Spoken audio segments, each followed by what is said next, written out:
Hey, thought I'd do a mention on cabbage loopers, or those little nasty little green worms that end up in your broccoli and your cabbage and just can decimate it like crazy. The ones that go in your green kale and you find them right up the rib.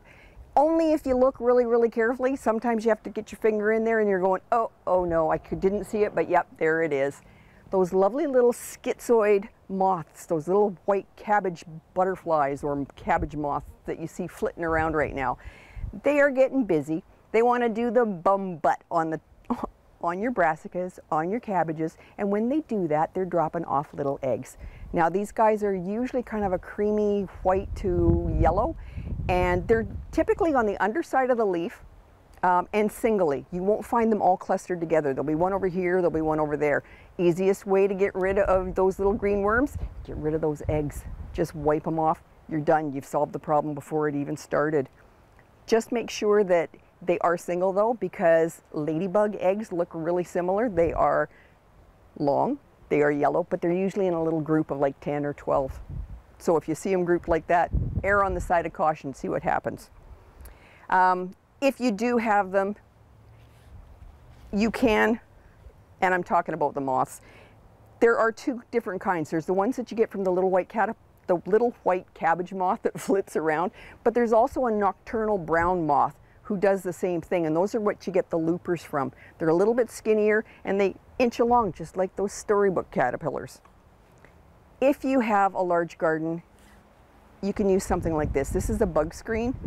Just make sure that you've got it secured down at the bottom over some hoops so that it's not really touching your plants. All the moisture, all the sun's going to get going through here. If you're trying to do it and you're covering your squash, just remember that you're going to have to roll it back at some point, because not only does it keep those pests out, but it's going to keep your pollinators out too. And if you do that over your squash, you're going to have to get in there and hand pollinate everything. What else can I tell you? You can use that, it's a bacterial product called BT, and you can use that. It's most effective if you follow the instructions on the bottle, number one, but it's most effective if you use it in the evening. And it degrades in the sunshine, and it's usually most potent after 2 to 3 days, and then it starts losing its appeal, and by the end of a week, it's just not going to work anymore. It also works best when the little caterpillars are less than an inch long, okay?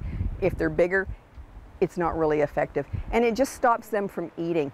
It's not harmful to people, it's not harmful to pets. You can actually apply it the same day that you're going to harvest your stuff if you wanted to. But hand picking, I find, is the way to go. If you are active in your garden, once or twice a week, just look underneath those cabbage leaves and your brassica and see if they're there. Check your kale.